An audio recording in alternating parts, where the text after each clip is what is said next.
ፖሊስ ሽወደን ገበናት ኩናት ውግእ ኣብ ዩክሬን ይምርምር ከም ዘሎ ተሓቢሩ። መራሒት መንግስቲ ሽወደን ናብ ዩክሬን ዘይተሓስበ ምብጻሕ ከም ዝፈጸመት ጸብጻባት ኣረጋጊጾም። ሰላም ዝኸበርኩም ተኸታተልቲ መደብና እዚ ካብ ስቶክሆልም ዝመነበሩ ማዕከን ዜና ሃርሞኒ ንሎሚ 6 ሓምለ 2022 ዝተዳለወ መሰናዶ ዜና ቀንዲ ርእስታት ብምቕዳም ጀሚርና ኣለና። ኣብ ስቱድዮ ዘለዎም ኩሎም መሳርሕተይ ምሳና ክጸንሑ ዝዕድመኩም መሓር ብርሃሜ ድሕሪ ዝመሰጋገሪ ናብ ዜና ከመርሐኩም የሰናይ ምክትታል።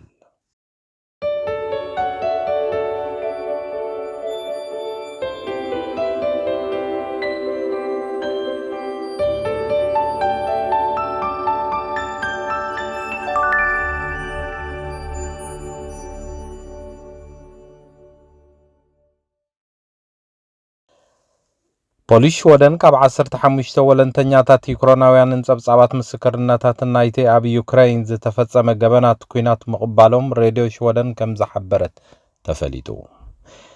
ኣብ በዓል መዚ ፖሊስ ሽወደን ሓላፍነት ናይ ዝምጽራይ ኩናት ገበን ተዋሂብዋ እተዓይል ዘላ ፓትሪሽያ ራኪ ኣርል ሕጂ እውን ቃል መሰኻኽራ ምቕባል ምህላዋት ሓበሬታ ወሲኻ መልኪታ ኣላ።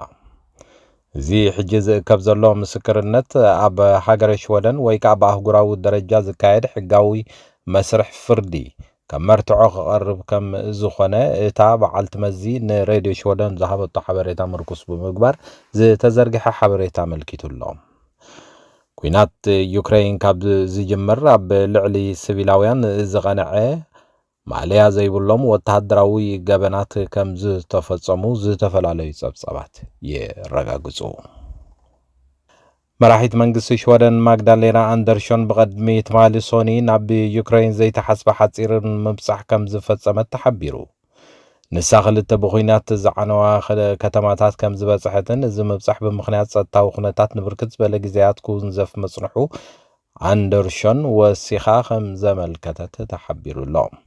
ንሳ ኣብ ዩክሬን ኣብ ዝገበረቶም ምብጻሕ ምስ ፕረሲደንት እቲ ሃገር ቮሎዲሚር ዘለንስኪ ተራኺባ ሽወደን ነቲ ሃገር ብኸመይ ክትሕግዝ ከም እትኽእል ተዘራሪባ ከም ዘላ እቲ ጸብጻብ ኣረጋጊጹ ኣሎ። ኣብ ሃገረ ሽወደን ክብርታትን ዓብዪ ፍቕሪን ከም ዘለዋን ቀዳመይቲ ሚኒስተር ሽወደን ማግዳሌና ኣንደርሾን ኣብ ዋዕላ ፖለቲካ ኣልመዳልን ከም ዝሓበረት ተሓቢሩ። ተኾነ ግን የማናውያን ኣብ ዝቕጽል ዘሎ ሃገራዊ ምርጫ እንተደኣ ተዓዊቶም እዚ ብሉጽ ክብርታት ሽወደን ክብሕጎግ ከም ዝኽእል ኣጠንቂቓ ኣላ። ብዘይካዚ ብህዝቢ ኣብ ዝምወሉ ብሕታውያን ኣብያተ ትምህርቲ ዘሎ ብመኽሰብ ናይ ምስራሕ ኣገባብ ከም ዝነቐፈትን እዚ ከም ዝነቐፈት እታ ቀዳመይቲ ሚኒስተር ኣብ ዝገበረቶ መደረ ኣረጋጊጻ ኣላ። እዚ ከምዚ ኢሉ እንከሎ ነቲ ኣብ ዝመጽእ ዘሎ መስከረም ዝግበር ሃገራዊ ምርጫ ሽወደን ዝተፈላለዩ ፖለቲካዊ ምንቅስቓስ ኣብ ዝካየዶ ዘሎ እዋን መራሒ ሰልፊ ሞደራተር ናኡሉፍ ክሪስተንሰን ኣብ ዘቤታዊ ቁጠባ ኣተኪሩ መደረ ከም ዝሃበን ንሱ መደርዎ ኣብ ዝቕጽል ሓፈሻዊ ምርጫ ሃገረ ሽወደን ድሕሪ ተዓዊቶም ኣብ ወሰኽ ቀረጽ ደውታ ክገብሩ ከም ዝኽእሉ ገሊጹ ኣሎ። ብዘይካዚ ኣብቶም ዝተሓታኣታዊ ዘለዎም ስድራ ቤታት ተወሳኺ ምጉዳል ቀረጽ ብምግባር ኣብ ክንዲ ብድሕነታዊ ድጎማ ብስራሕ ምንባር ኣዝዩ ተባሃገ ኩነታት ንምግባር ክሰርሕ ምዃኑ ክሪስተንሰን ቃል ኣትዩ ከም ዘሎ ተሓቢሩ። ንሱ ሰልፊ ማሕበራዊ ዴሞክራሲ ጸጋማይ ማእከላይን ሓምላይን ሰልፍታት ኣብ ጉዳይ ባጀት ኣብ ድሕሪት ክዝትያ ኮይነን ኣብ ነጽላታት ወሰኽ ቀረጽ ክገብራ ከም ዘለዎን ክውስና ከም ዝግባእ ክሪስተንሰን ኣብ መደረኡ ተሓሳሲቡ ኣሎ።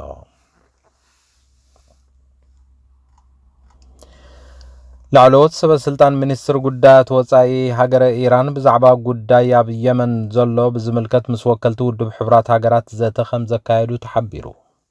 ኣብቲ ብሰሉስ 5 ሓምለ ዝተኻየደ ኣኼባ ፍሉይ ልኡኽ ውድብ ሕብራት ሃገራት ኣብ የመን ሃንስ ግሩንድበርግ ኢራን ኣብ የመን ሰላም ክሰፍን ሰላማዊ ፍታሕ ምምጻእ ምስታፋ ብሓጎስ ከም ዝቕበሉ ኣፍሊጡ ኣሎ።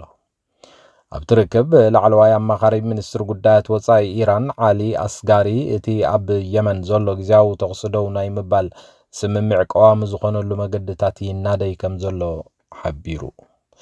ኢራን ሃናፂ ካብ ዝኾነ ሰላማዊ ፍታሕ ንምንዳይ ተተዋፊራ ህዝቢ የመን ናብ ንብሩ ህይወቱ ክምለስ ይኽእል ዝብል እምነት ከም ዘለዎም ወከልቲ ውድብ ሕብራት ሃገራት ተሓቢሮም ኣለዉ። መንግስት የመን ካብ ስልጣኑ አልዩ ኣብ ስደት ከም ዝሰፍር ብምግባር ንዝበዝሐ ሃገረ የመን ዝተቆጻጸረ ጉጅለ ሑቲ ብኢራን ከም ዝድግፍ ጸብጻባት የመልክቱ። ተከታተልዎ ዘለኹም ሃርሞኒ ሚድያ እዩ። ድሕሪዚ ሓፂር ጸብጻብ ኩነታት ኣየርን ካልኦትን ሓበሬታታትን ናብ ሓፂር ዜናታት ከሰጋግረኩም እየ። ምሳና ጽንሑ።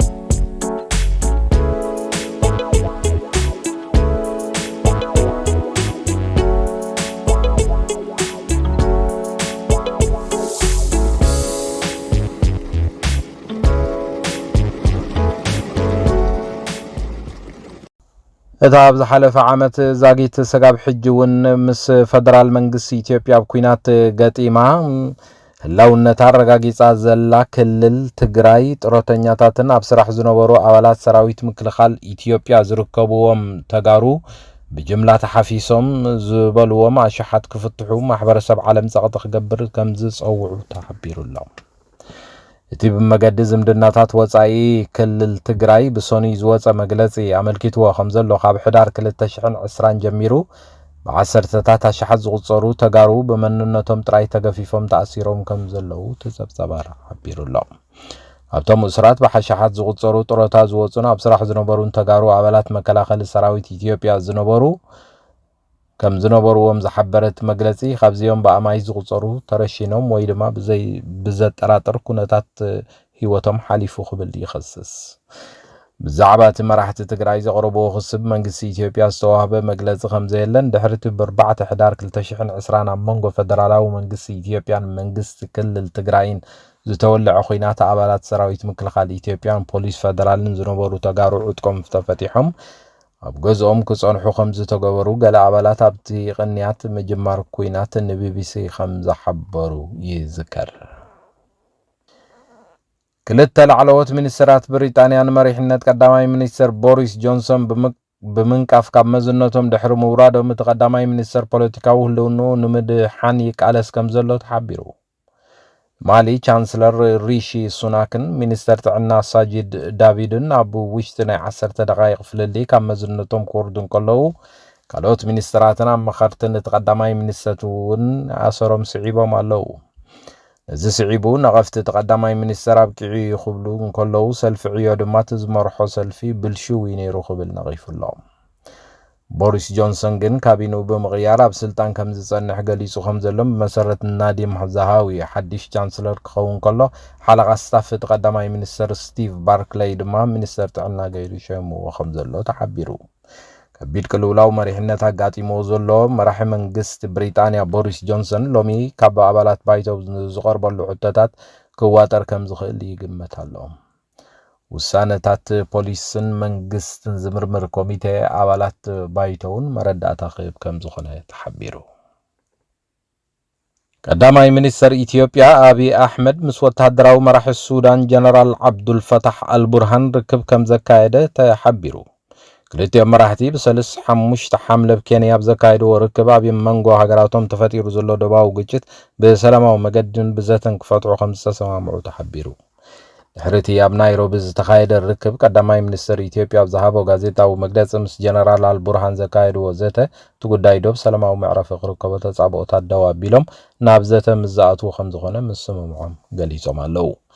ወገን ሱዳን ነዚ ዘተ ይኹን ነቲ ብቀዳማይ ሚኒስትር ኢትዮጵያ ዝተዋህበ መግለጺ ብዝምልከት ዜና ናብ ስቱድዮ ክሳብ ዝኣተናሉ እዋን ዝኾነ መብርሂ ከም ዘይሃበ ተሓቢሩ ኣሎ። ኣብ ከተማ ናይሮቢ ብዝካየድ ዘሎ ዋዕላ ኢጋድ ንምስታፍ ናብ ኬንያ ዘምርሑ መራሕቲ ሱዳንን ኢትዮጵያን ነቲ ጋጣሚ ክጥቀምሉ ምኽኣሎም ንሰላም ቁርብነት ዘርኣዩ ይመስሉ ዝብል ትዕዝብትታት ይወሃቦ ከም ዘሎ ተሓቢሩ ኣሎ። እቲ ብዞባ አልፋሽጋ ናይ ብጽሒተይ ሕቶ ዘተላዕለ ግጭት ናብ መጥቃዕቲ ከቢድ ብረት ብምስጋሩ ነቲ ዞባ ኣብ ርእሲ ዘለዎ ቅልውላው ናብ ዘይውፅዕ ዘውቲ ከይሸሞ ብሓያሎ ወገናት ተሰጊዩ ከም ዘሎ ጸብጻባት ኣመልኪቶም።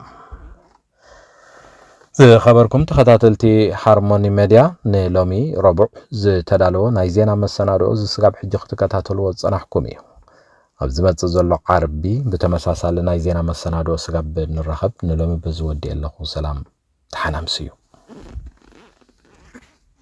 ሃርሞኒ ሚድያ ዕለተ ልደት መርዓ መመረቕታን ካልኦት ኣገደስቲ ዝኾኑ ናይ ፈተውትኹምን መቕረብትኹምን ምድላዋት ናይ እንቋዕ ሓጎሰኩምን እንቋዕ ኣብቅዓኩምን መልእኽትታት ንምምሕልላፍ ዘኽእለኩም መደብ ጀሚርና ከም ዘለና በዝጋጣሚ እዚ ንኹልኹም ተኸታተልቲ ሃርሞኒ ሚድያ ንሕብር ንኹልኹም ፈተውትኹምን መቕረብትኹምን እንቋዕ ኣብቅዓኩም ንምባል ኣብ ትደልይሉ እዋን ሃርሞኒ ሚድያ ዕድል ከፊትልኩም ስለ ዘሎ ተጠቀምሉ